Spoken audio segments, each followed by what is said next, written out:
not what the patient does, which is a difference in films. Films used to look at the patient, okay?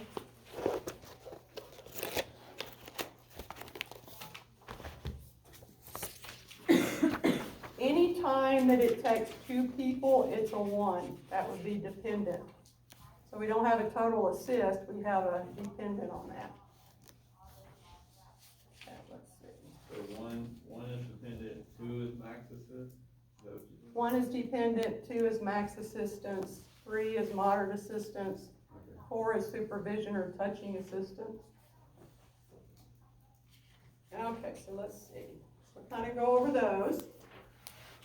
And you said this is about what the therapist is doing, right? Yes, or actually pretty much more so what the family's doing, because they're the ones that are gonna take them home, right?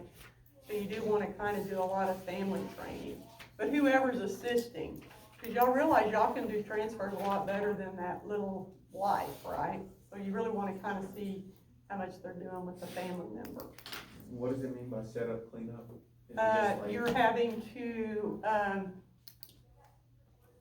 like clean them, like bathe them, is that what it's? yes, that cleanup would be probably wiping their bottom if you're doing a toilet transfer. Or having to pull their clothes up for them, that kind of thing. I think she also said even if you like get their assistive device for them too. Yeah, if you did any kind of setup for them. Okay. So how many feet do they have to be able to walk to be considered attempted? What's the minimal number of feet per day? 10 feet. So if they can't walk 10 feet, then it was not attempted or unable.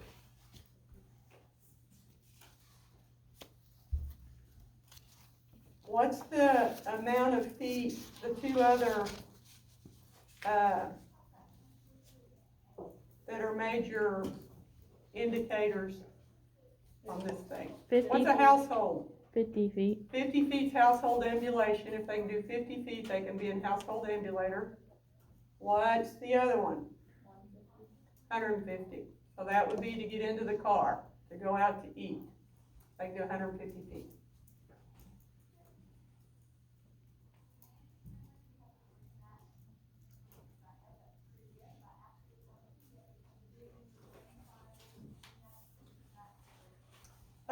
In bed mobility, what are the things that they're looking at?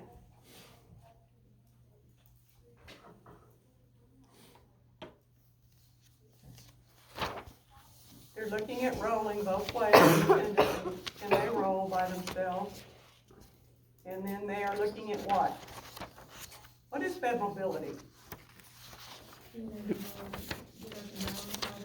So sit to supine and supine to sit is your bed mobility. Rolling, sit to supine, supine to sit. Those are what you're looking at.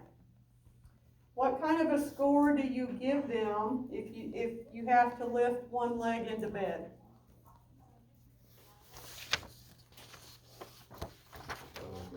Moderate assistance. So that would be, is that a 3? So what do you give them if you have to lift both legs into the bed? A max. Yeah, so it'd be a max. So that would be a 2. See what else would be good for y'all to know. Is it okay to count a squat pivot transfer in this particular test? Or do they have to stand all the way up?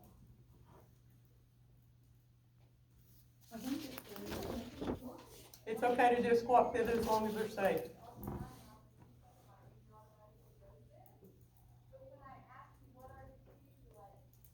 If you're doing a car transfer, do they have to be able to open and close the door? No, they do not. It's just getting in and out of the car.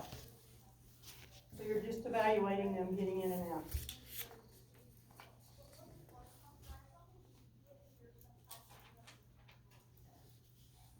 I think that's all I had written down. Anybody have anything else on that particular lecture that sticks out in your mind?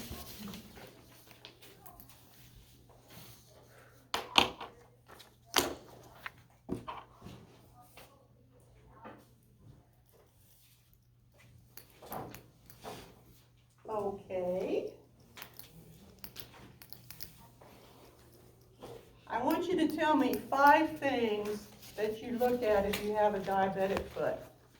We talked about it, you got that little piece of paper off the top of your head. What do you look at? Look for redness. Any kind of redness, Sensory issue, any what? like sensory issue, And how do you check for that? piglet, Well, actually, that's not bad if we don't, we're hoping to get some monofilaments so you can see how useful they are. So that you can see, because that's really the way to test. You know that probably 95% of people, no, not that high, 75% of people that have neuropathy in their feet tell me that they don't have sensory problems in their feet. I'm gonna tell you, most people don't want it, and they'll tell you that. It's very common for them to tell you that. So you do need to test it, because they need to know that, right? what was that little thing called, sensory, like you can just swipe over the bottom of their foot? Well, it's where you touch them, the monofilament, but swiping off the bottom. You talking about the Babinski, that we talked Yeah, about yeah. that, the Babinski? Okay. Yeah, but you don't, actually, if you had a positive Babinski with them, what would that tell you? I have no idea. Something about the big toe. Yeah, the big toe goes back and then it goes back down. That's a positive Babinski. But anytime you have an increased reflex, what are you looking for?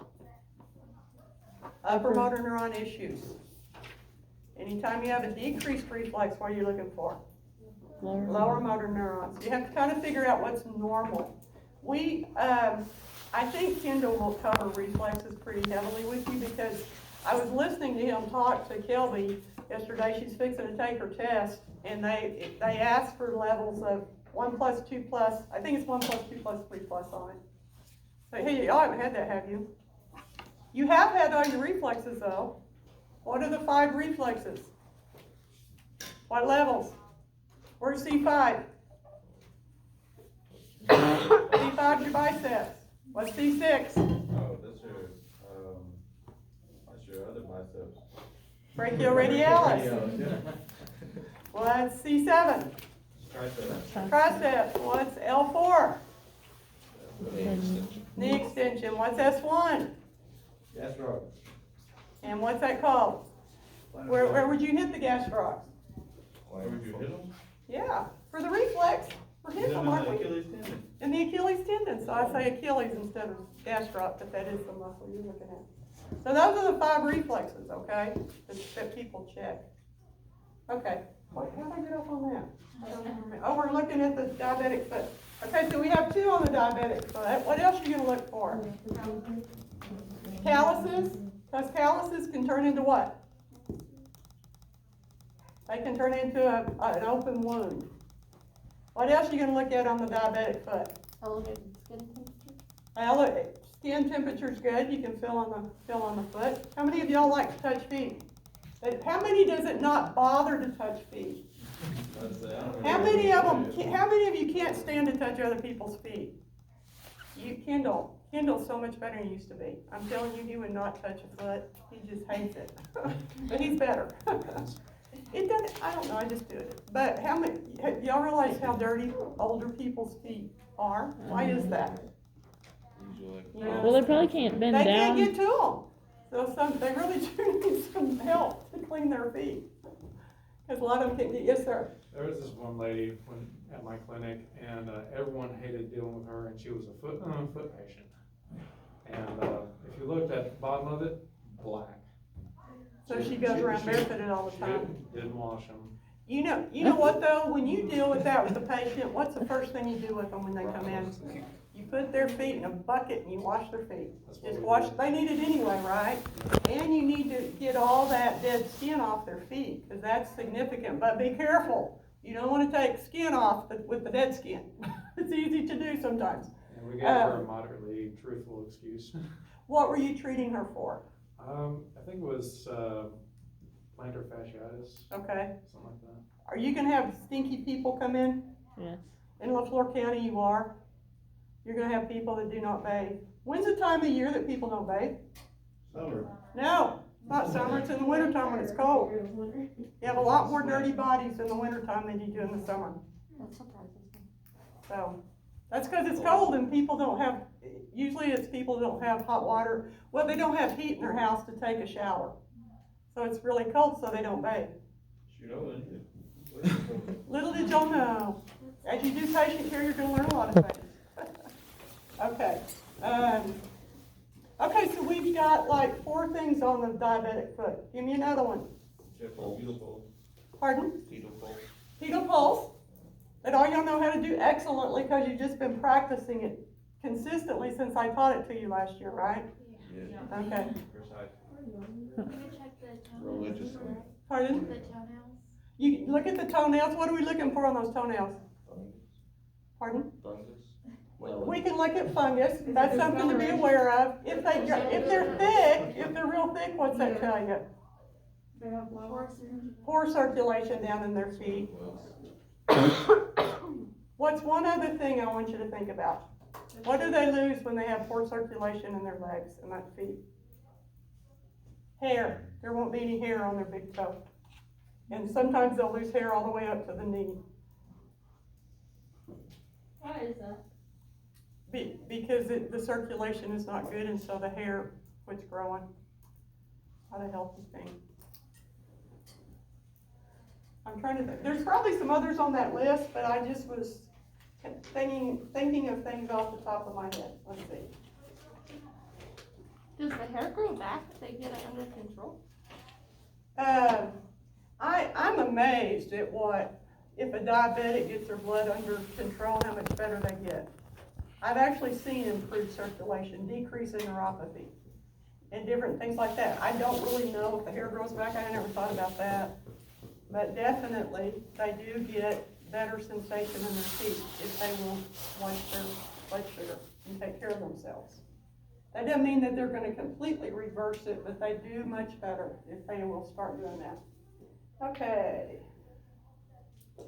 Something else you want to look at for your patient is what kind of shoe they have on. If somebody has neuropathy in their feet, what kind of shoe are they supposed to have on? Closed toe. Pardon? Closed toe. Closed-toed. So they don't need to be wearing sandals. They for sure don't. Does anybody need to wear flip-flops in this world? No, flip-flops are horrible. They're horrible on backs. Everyone Why? should be barefoot. People wear the same flip-flops they've had for 6 years. There's not any, the whole time you're walking on flip-flops, you're doing this. It's horrible on your back. If you have a back patient, they're wearing flip-flops, make them get rid of them. What are you supposed to wear to the beach? How many back patients are going to the beach? You tell me. I don't go to the beach, and I'm not back because I don't.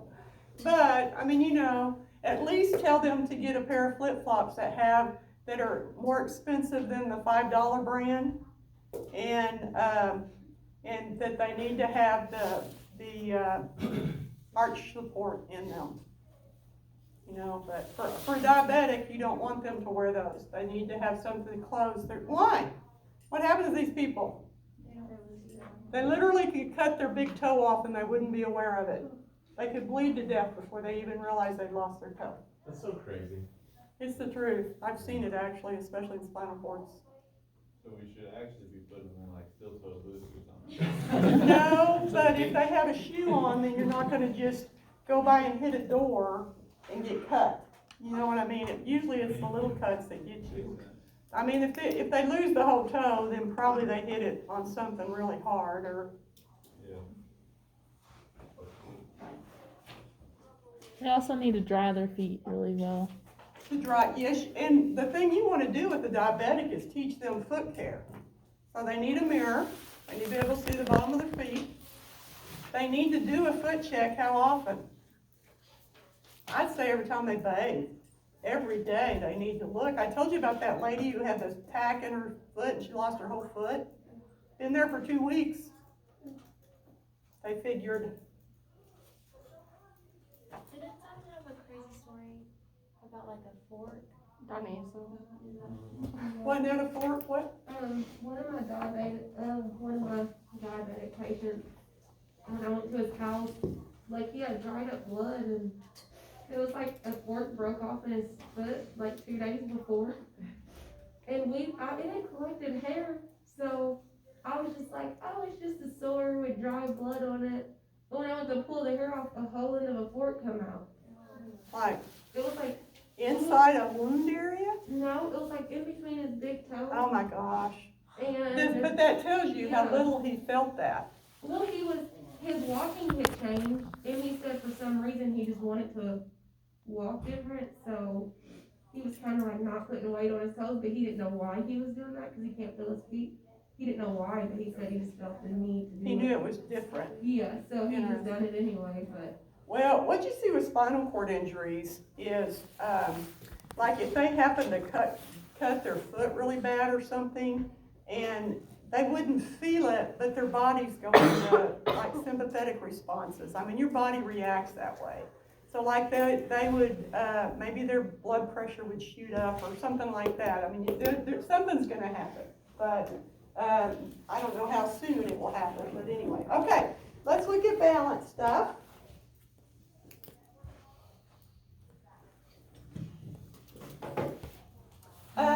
You need to know low risk, medium risk, and high risk for falls. What is the berg? What are the numbers on the berg? For low risk, high risk, and medium risk. Low risk is like 0 to 27 something. Actually, low risk is 0 to 20, so that's easy to remember. Remember that the berg has 56 points, so the way you would write that would be they got 21 over 56. So 0 to 20 is high risk for falls.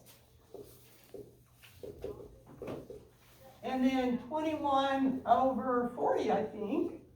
Yeah, 40, so that makes that easy to remember actually. Over 56 would be medium. And then low risk would be 22 to 56. No, I'm sorry, 41 to 56.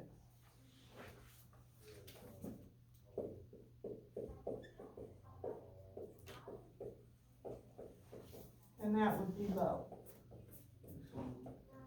So that is the berg.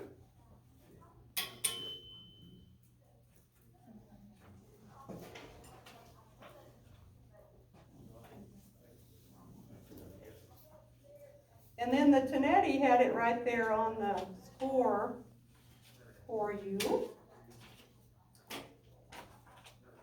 So remember that the Tonetti's number of total is 28.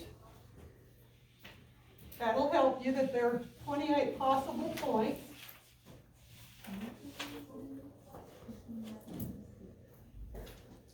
High risk is 0 over 28 to 18 over 28.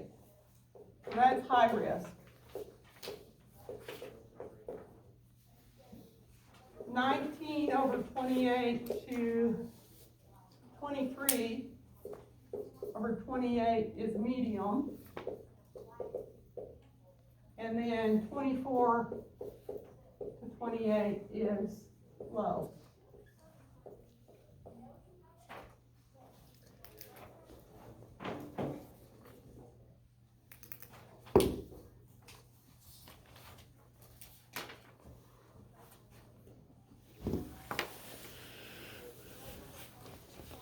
There's the Tonetti.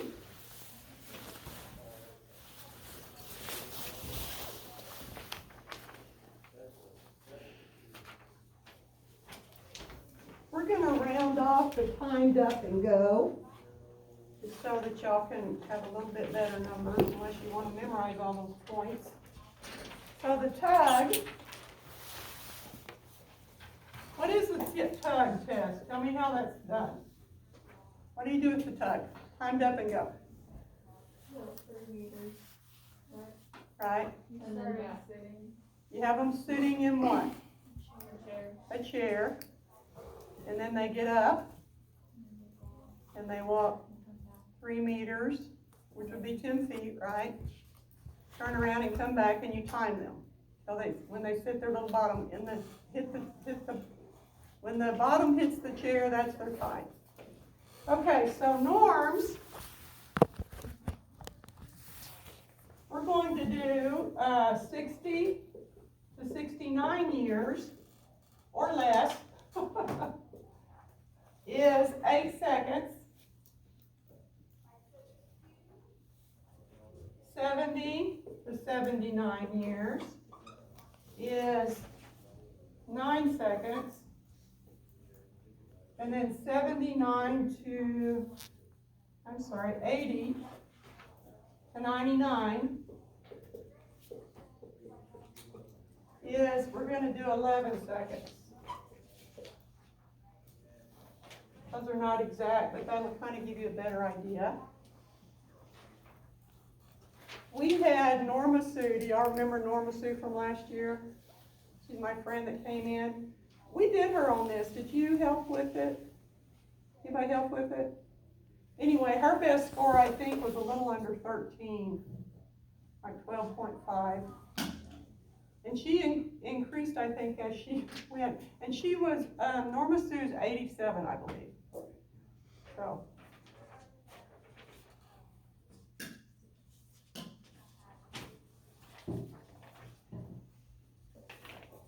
Okay, so let's look at grading. Oh, let's see.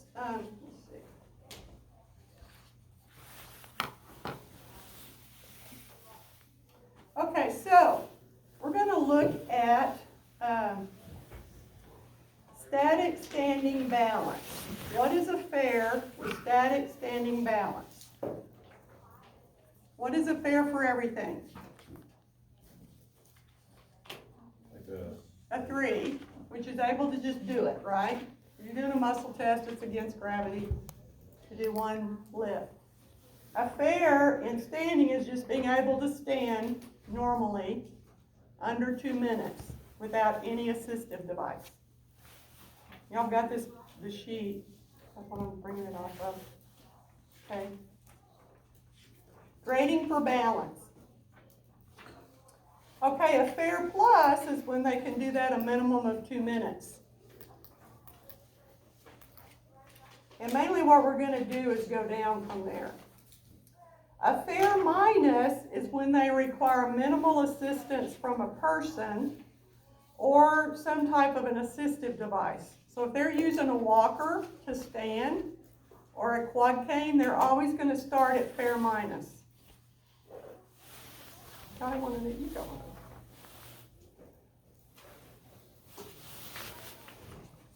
So those are the main ones I would tell you to kind of memorize on that. On your dynamic standing balance, a fair is stand independently, unsupported, weight shift and reach ipsilaterally, difficulty crossing midline without balance loss. So if you can stand and just reach out, like the functional reach test, ipsilaterally, then that's a fair. And then you start doing cross midline with rotation, and that goes on up. But if you'll learn your fairs, then I think you can kind of go from there. And I would spend more time going down than up. Are you going to test many people that aren't on assistive devices for balance things? So kind of, you know, and you'll have this always in front of you, but I just want you to have kind of an idea of the fairs, okay? Sitting balance fair, static sitting balance, able to sit unsupported without balance loss and without upper extremity support. So that's the fair. They're just able to sit there. They can't be in a high back chair or anything. And then dynamic fair is minimal weight shift ipsilaterally front, difficulty crossing midline. So they can shift their weight forward and back and not lose their balance. Okay, let's see. I did put the Jeopardy back on there that we did for exam 1, if y'all want to go back and look at that. There are some gaze training questions on it. How would I give y'all a test without that? Y'all have to have them.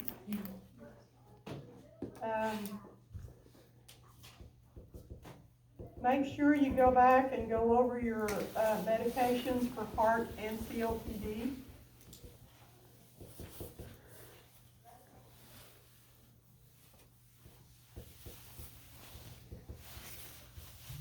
And go over your norms.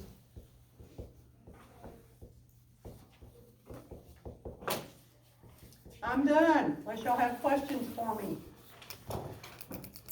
Any questions?